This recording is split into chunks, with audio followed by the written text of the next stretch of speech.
नमस्कार दोस्तों, आज हम बात करेंगे एक ऐसी खेती के बारे में जिसकी मार्केट बहुत बड़ी है। मैं बात करने जा रहा हूं सोयाबीन की खेती के बारे में। सोयाबीन की फलियां जब कच्ची होती हैं तब वो बाजार में बिक जाती हैं, सब्जी मंडी में। जब वो पक जाए, दाना बन जाए, तब फिर वो दूध की इंडस्ट्री यानी सोया मिल्क के बारे में आपने सुना होगा, उसके लिए उपयोग में आती हैं। आपने सोया ऑयल के बारे में सुना होगा, उसके उपयोग में आती हैं। आपने सोया पनीर के बारे में सुना होगा, उसके उपयोग में आती है। और इसी के साथ सोया का आटा भी बनता है, तो उसके अंदर भी वो इस्तेमाल होती है। तो आज हम सोयाबीन के बारे में जानते हैं। मैं आपको सोयाबीन की खेती के बारे में A to Z सब कुछ बताऊंगा।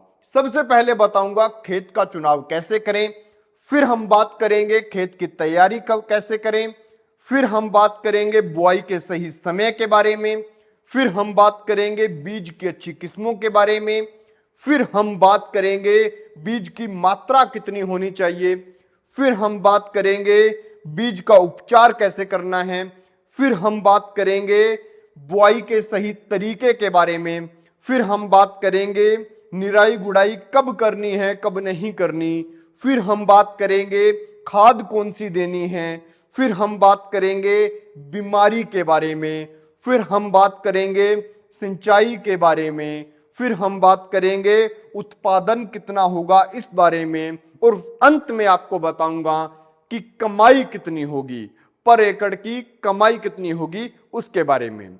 तो वीडियो की शुरुआत करें उससे पहले आप जल्दी से चैनल को सब्सक्राइब कर लीजिए, लाल बटन को दबा लीजिए, बेल आइकन को दबा लीजिए, ऑल के ऊपर क्लिक कर लीजिए, और फिर हम शुरू करते हैं इस वीडियो को। तो दोस्तों, आप देखना शुरू कर चुके हैं एबीसी इंडिया और मैं हूं अमित भोबिया। तो दोस्तों, वीडियो की शुरुआत करते हैं। पहला सवाल कि खेत का चुनाव कैसे करें।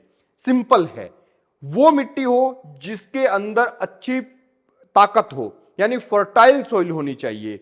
उसी के साथ साथ वेल ड्रेन्ड लोमी सॉइल हो, यानी कि उसके अंदर से पानी की निकासी हो सके।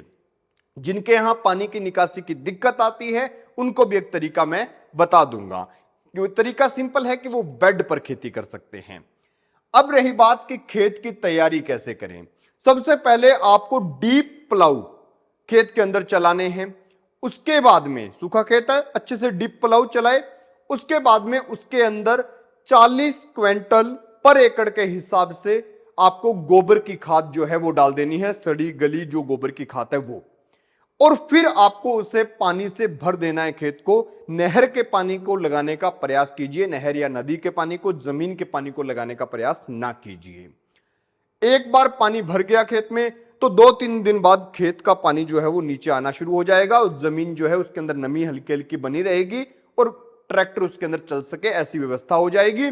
तब आप उस खेत को अच्छे से जोत देना ताकि वो सारी की सारी खाद मिक्स हो जाए और प्लाऊ से जो मिट्टी जो बाहर को टेढ़ी मेढ़ी हो रखी है वो एकदम सपाट हो जाए। उसके बाद में बात आती है कि बुआई करने का सही समय क्या है। तो 15 जून से पहले पहले आप कभी भी इसकी बुआई कर सकते हैं। जिन लोगों को 15 जून के बाद करनी है उनके लिए एक खास वैरायटी है, वो किस में बताऊंगा तब आपको बता दूंगा। अब हम बात करते हैं बीज की अच्छी किस्मों के बारे में। तो बीज की अच्छी किस्में हैं SL958, SL744, SL525। इन किस्मों के बारे में यहां पर लिखा भी आ रहा है, पढ़ लीजिएगा। और जिन लोगों के यहां पर लेट बुआई की जो व्यवस्था हो रही है 15 जून से भी लेट, 15 जून से लेट, तो वो लोग क्या कर सकते हैं, AL882 जो है उसे लगा सकते हैं, क्योंकि ये 25 जून तक जो है लगभग लग जाती है। अब बात करते हैं बीज की मात्रा के बारे में। अगर आप AL882 लगा रहे हैं तो आपको 12 किलो बीज डालना होता है। अगर आप सामान्य बीज की बुआई कर रहे हैं तो आपको जो है बीज है वो 25 से 30 किलो पर एकड़ का लेना होगा। अब रही बात बीज का उपचार कैसे करें। तो बीज का उपचार करने के लिए आपको यह बैक्टीरिया जो आपको यहां पे नाम लिखा दिखाई दे रहा है, इसका एक पैकेट लाना है और 1 एकड़ का बीज एक बार रखा, इसके एक पैकेट को हल्के से पानी के अंदर मतलब आपको घोल लिया और उसके बाद में आपको जो है उसके ऊपर अच्छे से लगा देना है बीज के ऊपर, और फिर 10 15 20 मिनट के लिए छांव में रखना है, और फिर इससे जो है बुआई कर देनी है। ज्यादा बीज को गीला मत कर लीजिएगा, बस हल्का मॉइस्चर बीज के ऊपर आ जाए, ऐसा करके आपको बुआई कर देनी है। तो इससे आपको यील्ड के अंदर काफी अच्छा फायदा जो है वो दिखाई देगा। अब रही बात कि बुआई का सही तरीका क्या है। अगर आप सामान्य बीज लगा रहे हैं तो आपको लाइन से लाइन की दूरी जो है वो रखनी होगी लगभग 45 सेंटीमीटर, और पौधे से पौधे की दूरी 4 से 5 सेंटीमीटर। अगर आप AL 882 लगा रहे हैं तो आपको पौधे से और लाइन की दोनों की दूरी जो है वो 30 सेंटीमीटर के करीब रखनी होगी। अब रही बात कि जिनके यहां पर पानी रुकता है वो क्या करें, क्योंकि इसकी जीरो ड्रिल से बिजाई हो सकती है, आप जीरो ड्रिल से इसकी बिजाई कीजिएगा।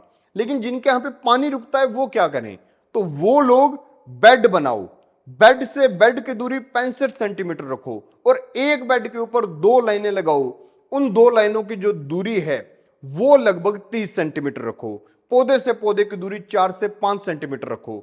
ऐसे करके आप अगर लगाओगे तो आप ज्यादा बरसात के कारण जो आपको नुकसान होने वाला है वो नहीं होगा। हां, आपको बता दूं, बरसात ज्यादा होगी तो नुकसान जरूर होगा, क्योंकि पानी रुकेगा तो ये खराब हो जाएगा। अब रही बात निराई गुड़ाई के बारे में। निराई गुड़ाई का सिंपल है, आपको एक तो 20 दिन बाद निराई गुड़ाई करनी है, और एक 40 से 45 दिन बाद आपको निराई गुड़ाई करनी है। अगर आप इसका अल्टरनेट ढूंढना चाहते हैं कि निराई गुड़ाई तो नहीं होगी, इतनी लेबर नहीं है, तो आप लोग सिंपल एक काम कीजिए, जब आप इसकी बुआई करें उससे पहले खेत के अंदर पेंडामेथिलीन कर दीजिए 600 ml 200 लीटर पानी में डाल के, और कर दीजिए। इससे क्या होगा, जो घास शुरुआती दौर में उगना है वो नहीं उगेगा, लेकिन 40-45 दिन बाद तो आपको एक बार निराई गुड़ाई करनी ही पड़ेगी। अब रही बात खाद कौन सी दें। खाद का सिंपल है, 200 किलो सिंगल सुपर फॉस्फेट यानी SSP, और उसी के साथ साथ 32 किलो यूरिया रिकमेंड की जाती है कि आपको देनी होती है जब आप खेत को तैयार कर रहे हो, बुआई से पहले, खेत की तैयारी के दौरान।